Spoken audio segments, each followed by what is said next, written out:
네, 하나님 말씀은 사무엘상 1장 9절부터 우리 18절까지 말씀 함께 읽도록 합니다. 시작. 그들이 실로에서 먹고 마신 후에 한나가 일어나니 그때의 제사장 엘리는 여호와의 전 문설 주곁 의자에 앉아 있더라.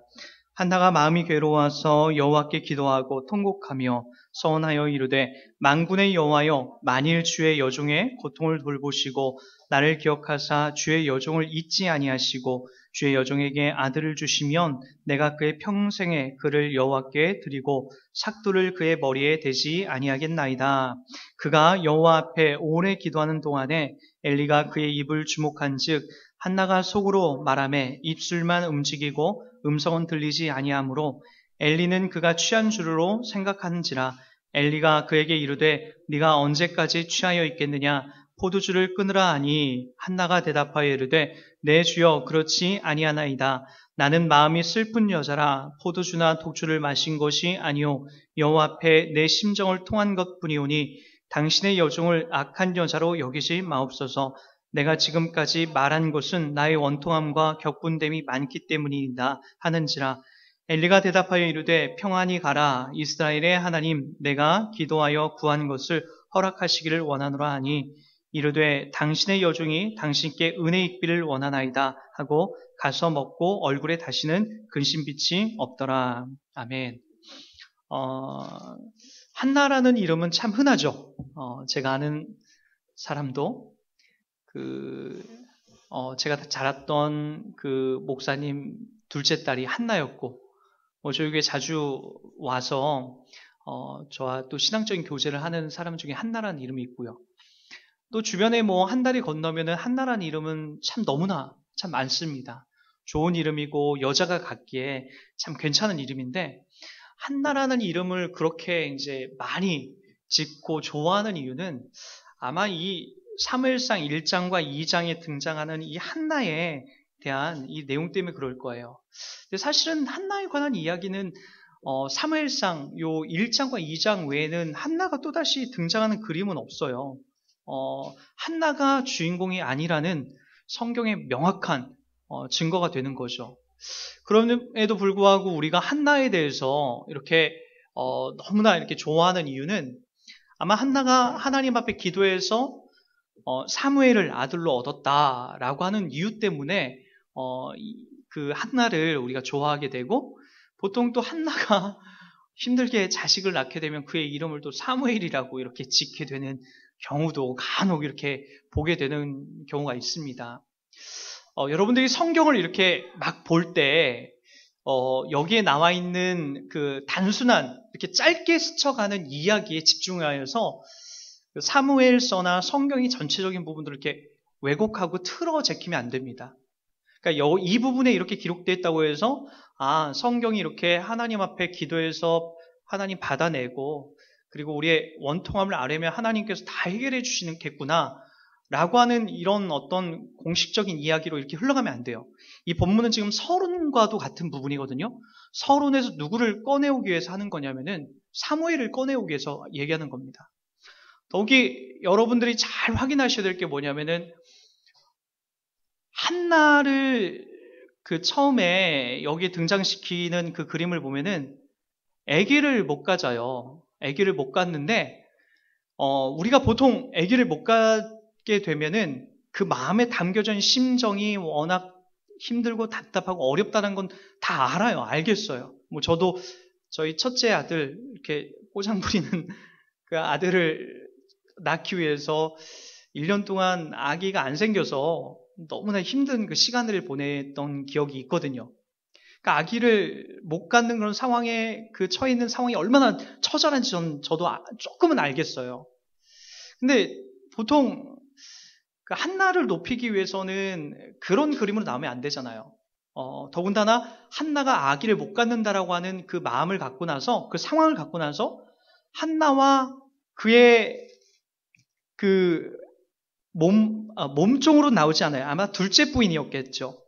엘가나가 둘째 부인을 얻는데 그 둘째 부인이 아기를 쑥덕쑥덕 낳게 되니까 어떤 마음을 갖게 되냐면은 서로 격분하게 되고 싸우게 되고 그런 마음으로 가져요. 여기에서 이제 격분했다, 싸움했다라고 하는 그런 걸 통해서 봤을 때도 한나가 어떻다라는 거예요. 그렇게 좋은 성격은 아니라는 거예요. 날카롭고 예민한 그런 성격의 소유자였다는 것을 우리가 분명히 알 수 있다는 거죠. 몇 군데만 찾아볼까요? 1장만 해도 그런 이야기가 수두룩하게 나옵니다. 그러면 1장 6절을 한번 보세요. 여호와께서 그에게 임신하지 못하게 하심으로 누구에게요? 한나에게. 그의 적수인 브린나가 그를 심히 격분하게 하여 괴롭게 하였더라. 이게 건드렸다는 거죠. 나는 자식을 낳았는데 넌 못 낳는다. 그런 상황에서 우리가 성경에 아주 중요한 위인의 인물이라고 하면은 그것도 감수해서 그를 잘 섬기고 뒷받쳐서 따라오고 나와야 한나가 정상적으로 성경에 아주 우리가 생각하는 멋진 인물로 나오는데, 그 다음 7절 보세요. 매년 한나가 여호와의 집에 올라갈 때마다 남편이 그같이 하매 브린나가 그를 격분시키므로 그가 울고 먹지 아니하냐. 여기도 억울해서 울고 분노하고 그런 마음들이 나오고요. 또 10절부터 이제 11절까지 이제 본격적으로 이렇게 나옵니다. 한나가 마음이 괴로워서 여호와께 기도하고 통곡하며 서원하여 이르되 만군의 여호와여, 만일 주의 여종의 고통을 돌보시고 나를 기억하여 하사 주의 여종을 잊지 아니하시고 주의 여종에게 아들을 주시면 내가 그의 평생의 그를 여호와께 드리고 삭도를 그의 머리에 대지 아니하겠나이다. 그러니까 자기 마음이 어떻다, 원통하고 분노하고 괴로워하는 그 마음을 담아내고 있는 모습도 또 보이고요. 10절과 11절 보십시오. 우리가 10절, 11절 읽었죠? 네, 읽었죠? 그 다음에 또 16절 한번 보세요. 16절, 15절, 16절 한번 보도록 할까요? 한나가 대답하여 이르되 내 주여 그렇지 아니하나이다. 나는 마음이 슬픈 여자라 포도주나 독주를 마신 것이 아니요 여호와 앞에 내 심정을 통한 것뿐이오니 당신의 여종을 악한 여자로 여기지 마옵소서. 내가 지금 말하는 것은 나의 원통함과 격분됨이 많기 때문이다 하는지라 라고 이렇게 이제 얘기합니다. 어떻게 했다고요? 내 마음이 원통함과 격분됨이 많기 때문이다 라고 얘기하면서 한나는 자기 마음속에 분노와 화와 그리고 이러한 답답한 마음들, 그리고 원통한 마음들, 그리고 이 브린나와 함께 격분하여 다투는 일들이 그의 삶 속에 여러 차례 있었다라는 것을 이렇게 보여주고 있습니다. 그러니까 누구랑 똑같은 거예요? 여러분과 똑같은 거예요. 여러분들도 자녀 때문에 분노하고 화내고 남편 되면 속상해서 화딱지가 나고 끓어오르고 하는 그 마음들, 그 마음이 그대로 한나도 갖고 있었던 여러분과 저나 또는 한나나 다 똑같은 자로 지금 성경이 그를 설명해내고 있다는 거예요. 의외로 성경은요, 여러분, 이렇게 사람들의 이야기를 이렇게 등장시킬 때마다 아브람도 그렇고 뭐 모세도 그렇고 그리고 우리가 신약 성경 속에 가장 대표적인 사울도 그렇고요. 그의 삶을 태어날 때부터 막 행실도 바르고 성격도 착하고 정말 잘하는 모든 일들마다 막 바르고 착하게 자랐다라고 하는 그런 이야기로 흘러가지 않습니다. 오히려 그의 삶과 그의 신앙이 그리고 그의 일생이 얼마나 부족하고 연약했는지에 대해서 설명하고 그러한 사람을 하나님께서 어떻게 빚어가는가가 성경에서 나오는 이야기라고요.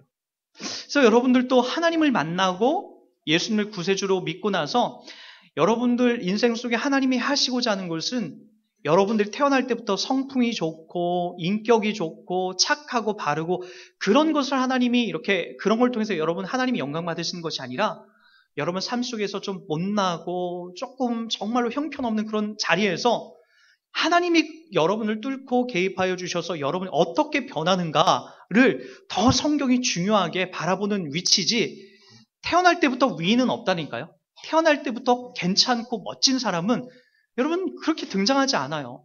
그러려면 아브라함도 믿음의 가문 속에서 등장하지, 왜 그의 아버지가 데라라는 그의 아버지 우상 숭배하는 집안에서 아브라함도 그 우상을 숭배하다가 하나님의 부름을 받겠습니까? 가문이 훌륭해야죠. 여러분 다 그렇게 가지 않아요. 모세도 그렇죠. 모세도 그래요. 그리고 나중에 도망가서 쫓겨나서 여러분 그런 비참한 인생을 살다가 하나님의 부름받아서 그렇게 쓰임받는 거죠. 한나도 마찬가지예요. 그의 이름이 좋고 예쁘기 때문에 우리가 그런 이름을 가질 수 있지만 한나를 본받자 이거는 좋은 그림이 아니에요. 한나를 본받을 만한 게 없어요. 여러분이나 저나 한나나 다 똑같아요. 분노하고 화내고 누가 나를 건드리며 격분하게 하고 자기 아랫 부인한테 뭐라고 하냐면 그것 때문에 속상해서 남편을 바가지 긁고 남편한테 속상한 마음을 토로하고 그런 자라고요. 다 감내하고 다 그 짊어지고 여보 괜찮아요. 당신 둘째 부인한테 더 잘해주세요. 저는 자식이 없어도 괜찮아요. 하나님이 나에게 이런 인생 살라고 그렇게 가지 않는다라고요. 그렇게 가서 자식을 낳았다가 아니라 싸우고 다투고 분노하고 오늘 기도의 자리도 어떤 자리예요? 원통하고 분노가 치밀어 올라서 화딱지가 나서 지금 어떻게 하는 거예요? 하나님 앞에 가서 기도하는 거예요. 따지듯이. 그리고 심지어는 저는 서원이라는 기도를 그렇게 좋아하지 않습니다. 그러나 여기 보니까 우리가 아까 읽었던 11절에 보니까 이런 말씀이 나와요. 서원하여 이르되 만군의 여호와여 만일 주의 여종의 고통을 돌보시고 나를 기억하사 주의 여종을 잊지 아니하시고 주의 여종에게 아들을 주시면 내가 그의 평생의 그를 여호와께 드리고 삭도를 그의 머리에 대지 아니하겠나이다. 제가 왜 여기서 서원이라는 이런 단어를 이런 것들을 별로 좋아하지 않느냐면 이건 하나님과 거래하겠다라는 거예요. 거래. 제가 자랐던 그 모교회에, 그 자녀가 그 3명 있어요. 첫째가 민지, 둘째가 한나, 셋째가 규일이에요. 셋째가, 그 아들이죠. 아들이 태어날 때 목사님과 사모님이 서원을 했어요. 우리 셋째는 목회자가 되겠다고, 되게 해달라고. 하나님 앞에 그렇게 드리고 싶다. 그 당시에 이제 대부분 다 어머니, 아버지 세대는 그렇게 하지 않았습니까? 근데 얘가, 그 셋째가 그걸 어려서부터 그 쭉 마음의 부담감을 갖고 자라왔어요. 교회에서는 정말 그 한 초등학교 한 4, 5학년까지는 천방지축 난리 우리 승준이하고 한결이는 양반이에요. 바닥을 쓸고 다니고 의자 밑을 막 뚫고 다니고 다 도망다니고 예배 시간에 도망가서 얼마나 선생님들이 애를 먹었는지 몰라요. 그런 아이가 요 셋째 아들이었죠. 목사님은 그런 걸 볼 때마다 이게 막 환장을 하시는 거예요. 힘들어 하시는 거죠. 왜요? 서원을 해서 바르게 예배드리고 찬송하고 성경 암송하고 기도하는 아이로 그렇게 보여져야 되는데 이게 뭐예요? 막 굴러다니고 뛰어다니고 막 도망다니고 그런 아이로. 사춘기가 지나서 철이 들어서 조금 했는데 자기는 신앙적인 부분에 있어서 갈등하는 마음도 제가 여러 차례 봤어요. 지금은 그 물리치료사로 일하고 있어요. 물리치료사로. 아버지 은퇴하실 날이 이제 한 5년 정도 남았나요? 4, 5년 정도 남으셨는데 자기는 목회와는 전혀 거기에는 관심이 없어요. 더군다나 아버지가 힘들게 고생하시면서 목회해온 것을 보고 나니까 더욱이 자기는 그 길은 아니라다라고 그렇게 얘기를 해요. 물론 그의 인생 속에 나중에 하나님의 40살, 50살이 돼서 다시 목회자로 이렇게 불러서 할런지 모르겠지만 자기는 아버지가 서운했다라는 것 때문에 그 길을 가야 한다는 것이 도저히 납득이 안 가는 거예요. 힘들어하고. 여러분, 서원이라는 것 자체가 우리가 마치 하나님 앞에 거래하는 식으로 이렇게 가시면 안 됩니다. 왜 하나님께서는 한나가 이렇게 기도했을 때 이 기도를 들어줄 수 있었냐면은 여기 보니까 서원아 이르되 만군의 여호와여 만일 주의 여종의 고통을 돌보시고 나를 기억하여 주시면 주의 여종이 잊지 아니하시고 주의 여종의 아들을 주시면 내가 그의 평생의 그를 여호와께 드리고 삭도를 그의 머리에 대지 않겠나이다. 이 당시에는 이런 것들이 아직까지 통용이 됐었어요. 사사시대거든요. 아직까지는요. 마지막 사사가 사무엘로 종결이 되죠. 그리고 왕정시대로 넘어가죠. 마지막 사사였기 때문에 성전에서 더군다나 그의 아버지 엘가나가 레위 족속이었어요. 레위 족속은 다 성전에서 일하는 거예요. 그러니까 자식을 낳게 되면은 성전에서 레위인처럼 키워야 되는 것과 더군다나 사사로서 하나님의 일들을 하는 것은 영광되고 복된 자리라고요. 그게 막 죽을 만큼 힘들거나 그런 자리가 아니라 영광스럽고 보배스러운 자리라고요. 물론 어려서부터 부모님과 떠나져서 성전에서 지내야 되는 그런 상황이지만 이 자리는 그 당시에 누릴 수 있는 영광스러운 자리였다고요. 여러분, 그렇게 하나님 앞에 서원하는데 그렇게 서원하면서 나가는 것과 지금 우리가 막 태어나서 우리 자녀들에게 목회자가 되게끔 하나님 저 서원하겠습니다. 바치겠습니다. 라고 하는 것과는 다르다라고요. 여러분, 하나님에게 거래하려고 하지 마십시오. 이건 그렇게 좋은 그림이 아니에요. 성경 속에서 좋은 그림이 나오지 않아요. 하나님께서 역사를 만들어가기 위해서 바로 이러한 자리로 한나를 사용하는 것이지만 우리가 무턱대고 내 자녀를 주의 종으로 바치겠습니다. 그거는 여러분들이 태어나서 여러분 자녀에게 하나님이 그렇게 허락하시고 그 길 주시면 가시지, 여러분들을 통해서 여러분들이 이렇게 서운하시고 또 여러분 손자 손녀가 나면 얘는 주의 종으로 바치, 그렇게 하지 마십시오. 그의 인생을 왜 여러분들에 의해서 그렇게 바꾸려고 합니까? 하나님께서 목회자로 부르든 다른 자리로 부르든 다 괜찮은 자리고 멋있는 자리입니다. 목회자로 가는 것만이 영광이 아니라 직장 생활하면서 성실하게 그 일을 지켜가는 것도 큰 영광이고 하나님 나라를 만들어가는 것입니다. 그러게 우리가 단순히 여기 나와 서원해서 우리도 한나처럼 본받고 이렇게 하자. 한나는 어떻게 보면 어거지를 쓰는 거예요. 꼭 주십시오. 내가 서원해서라도 하나님께 내가 바칠 작정이니까 내 라이벌인 이 분인나와 내가 라이벌 관계에서 내가 이길 수 있도록, 나도 그와 싸워서 말할 수 있도록 해달라고 하는 내용이 더 깊이 이 안에 작용하고 있는 거지, 절대로 좋은 믿음 속에서 내 자녀를 하나님 앞에 바치겠습니다, 그런 뉘앙스로 흘러가지 않는다라고요. 우리가 한 번 더 보도록 할까요? 이 다음에 한나가 쭉 그 성전에 와서 기도를 합니다. 하나님 앞에 기도하면서 하나님 나에게 귀한 자녀를 달라고 그렇게 기도를 하죠. 여러분, 사람이 특히나 신앙인이 극한에 몰리게 되면 기도의 자리로 갈 수밖에 없어요.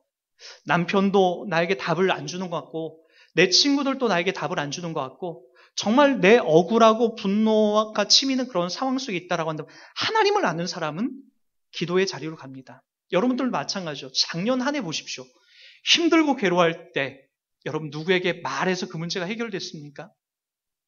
누구에게 이렇게 뭔가 얘기해서 여러분 시원하게 답을 얻었나요? 그렇지 않았을 거예요. 내가 해도 안 되니까 결국에는 하나님 앞에 가서 기도하고 간구하고 하나님 앞에 내가 찾아서 내가 묻고 때때로 울기도 하고 때때로 가슴도 치면서 답답한 심정을 여러분 하나님 앞에 아뢰지 않았습니까? 한나처럼요. 우리 일상 속에 이러한 자리로 하나님이 초청할 때가 많아요. 해도 너무하고 안 되는 일들이 많을 때 우린 결국에 이렇게 기도하고 간구하는 자리로 나가게 되는 거죠. 그러나 여기 한나가 이렇게 기도했기 때문에 이것이 응답됐다라고 하시면 여러분 한나의 이야기가 이 이후에도 계속돼서 나와야 됩니다. 제가 말씀드렸지만 사무엘서는 한나에 대한 이야기를 하려는 것이 아닙니다. 하나님께서 일찍이 사사시대를 끝으로 새로운 왕정시대를 연결하기 위해서 그 가교 역할을 하기 위해서 사무엘을 부르고 준비하는 겁니다. 그 사무엘을 하나님이 준비하기 위해서 하나님께서 그 이야기를 하시려고 이와 같은 내용을 이야기하는 거죠. 우리가 여기 더군다나 이 당시 시대가 어떤 상황이냐면 한나도 이렇게 그의 심정이 고왔던 것 같지는 않고요. 더군다나 이 당시에 제사장이었던 바로 엘리 제사장이 나옵니다. 엘리 제사장은 여기 보니까 한나가 기도할 때에 그의 입술에 중얼중얼하니까 뭐라고 얘기하냐면 너가 포도주나 독주를 마시고 지금 네가 기도하는 거다라고 그렇게 얘기합니다. 그때 한나가 하소연하죠. 아닙니다. 우리 한번 16절 다시 한번 보도록 할까요? 시작. 당신의 여종을 악한 여자로 여기지 마옵소서. 내가 지금까지 말한 것은 나의 원통함과 격분됨이 많기 때문이다 하는지라 라고 얘기합니다. 그때 이제 엘리가 이렇게 얘기합니다. 엘리가 대답하여 이르되 평안히 가라. 이스라엘의 하나님이 내가 기도하여 구한 것을 허락하시기를 원하노라. 이렇게 이제 얘기를 해요. 그래서 네가 구한 것이 뭔지 모르지만 그것이 그대로 허락되고 응답될 줄 믿는다라고 얘기합니다. 근데 우리가 중요한 게 있어요. 엘리 제사장이 여러분 다 아시다시피 그렇게 훌륭한 제사장이 아니에요. 이 당시에 얼마나 종교적으로 정치적으로 타락을 했는지 아마 한나의 기도 2장에 가면 한나의 기도가 끝나요. 그런데 2장이 끝나자마자 한나가 하나님 앞에 감사의 기도를 올리고 나서 12절에 와서 엘리 제사장의 그 두 아들에 대한 이야기들이 그 당시에 그런 이야기들이 나와요. 우리 한번 2장 12절 한번 가보겠습니다. 2장 12절 엘리의 아들들은 행실이 나빠 여호와를 알지 못하더라.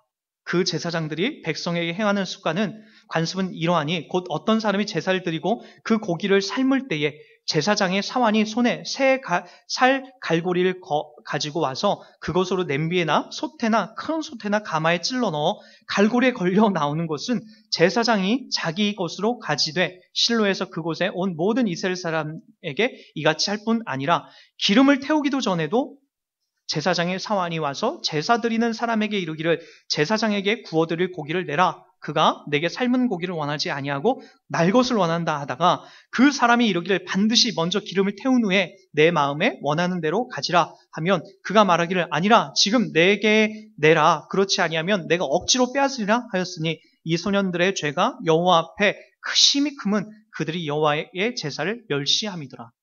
당시 종교적으로 얼마나 타락했는지 날고기를 먹어요. 누가요? 제사장의 아들들이. 그리고 거기에 올려져 있는 고기를 하나님 앞에 드리기도 전에 그것을 낚아채서 그냥 그렇게 가져가요. 여러분, 이와 같은 일들은 전에도 후에도 없었던 아주 가장 이 당시가 얼마나 종교적으로 타락했는지, 하나님을 믿는 것이 얼마나 우스꽝스러웠는지 보여주는 거고 있고, 그 이야기가 누구의 집안에서 펼쳐지고 있는 엘리 집안에서 펼쳐지고 있다는 거예요. 엘리 제사장이 신통한 어떤 하나님과의 어떤 신비한 능력과 어떤 영적인 충만함으로 인해서 한나에게 그것을 성취시켜주는 것이 아니다라는 것을 더욱이 2장에 와서 보여주는 거예요. 그럼 누가 이 주도권이 있다는 건 하나님이 하시겠다라는 거예요. 하나님께서 하시겠다는 거예요. 한나도 그의 마음이 격분하고 한나도 일반 사람과 똑같은 상황이고, 이 당시에 종교적으로 우리들 가운데 바른 길을 제시하고 하나님의 충만한 은혜를 전해야 될 제사장도 타락해 있는 이 상황 속에서, 이런 상황 속에서 사무엘을 하나님이 보내시는 것은 하나님이 하시겠다라는 거죠. 누가 훌륭해서 만들어낸 그림이 아니라 하나님이 하시겠다라는 거예요. 하나님께서. 여러분, 우리가 이런 본문을 볼 때마다 우리가 조금 당황스러워요. 왜냐하면 우리와는 그렇게 익숙하지 않기 때문에. 우리는 보통 하나님 앞에 내가 이렇게 따지고 이렇게 흔들어서 받아내는 것이 기도라고 생각을 하고, 자꾸만 하나님과 그러한 협상들을 해나가는 것이 자꾸만 기도라고 해요. 내가 뭘 해줄 테니까 하나님 뭘 주세요 라고 하는 것을 이렇게 많이 이렇게 회자를 합니다. 아이들하고 놀아보면 이것들이 분명히 느껴져요. 좀 전에도 한결이가 와서 왜 삐졌냐면은, 아빠 이 책 아빠한테 줄 테니까 5만 원을 달래요. 5만 원을. 네. 그래, 한결아. 그래서 5만 원 너한테 큰 돈이니까 아빠가 너 설날 때 아빠한테 절을 하면은, 아빠한테 세배를 하면은 아빠가 10,000원 줄게. 그리고 하연이는 5,000원을 줄게. 라고 했는데, 아니래요. 5만 원을 달래요. 못된 놈이. 혼냈죠. 그래서, 네. 여러분, 아이들하고, 아빠하고 이런 부분의 협상이 하나님과 우리 안에도 이렇게 자꾸만 그런 식으로 협상을 하려고 할 때가 많아요. 기도라는 걸 통해서 하나님, 내가 이렇게 기도했으니까 하나님 내놔야 됩니다. 줘야 됩니다. 이렇게 흘러간다라고요. 하나님이 이런 그림, 이런 배경을 보여주는 것은 한나가 훌륭해서 들어주는 것도 아니고, 엘리 제사장이 신통방통해서 그것을 그렇게 허락한 것도 아니라는 것을 보여주는 거고, 오직 하나님의 주권과 은혜 속에서 이러한 것들을 만들어가겠다라고 하는 하나님의 신실한 약속이 있는 거예요. 그래서 한나도 끝나는 거예요. 한나 이야기가 이후에 또 나오는 게 아니라 한나는 한나 기도를 통해서 끝나버려요. 엘리도 끝나버려요. 그의 제사장 갑은 완전히 망해버립니다. 그리고 누구의 이야기가 나오냐? 사무엘을 통해서, 사무엘도 결국엔 끝나고 다윗을 통해서 여러 왕들의 이야기가 진행이 되고 결국엔 예수 그리스도를 이야기하려고 이와 같은 이야기를 해나가는 거예요. 하나님의 주권과 하나님의 계획을 갖고 우리를 그렇게 살려나고 우리를 그렇게 구해내겠다라는 그런 내용을 설명하는 거죠. 이 부분을 조금만 더 우리 한번 이해해 보도록 할게요. 우리 한번 마태복음으로 한번 가보도록 하겠습니다. 마태복음 6장으로 한번 가보겠습니다.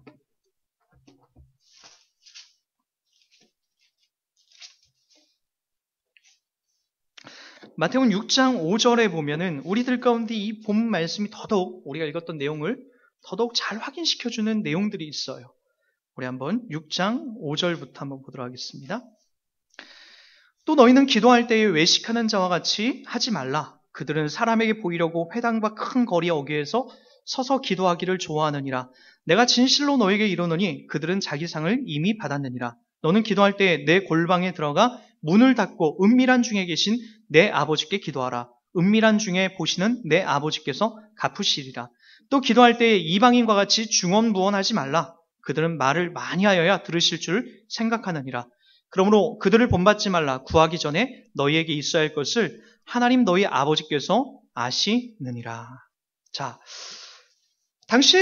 예수님 당시에 있었던 기도에 하는 사람들의 이야기를 지금 예수님이 말씀하시고 지적한 내용이죠. 당신은 어땠겠냐? 보십시오. 너는 기도할 때 외식하는 자와 같이 하지 말라. 그 외식하는 사람은 어떻게 했다라고요? 사람에게 보이려고 회당과 큰 거리 어귀에 서서 기도하기를 좋아하느니라. 이 당시의 풍습이었다라고요. 우리가 보통 이제 뭐 다 그런 건 아니에요.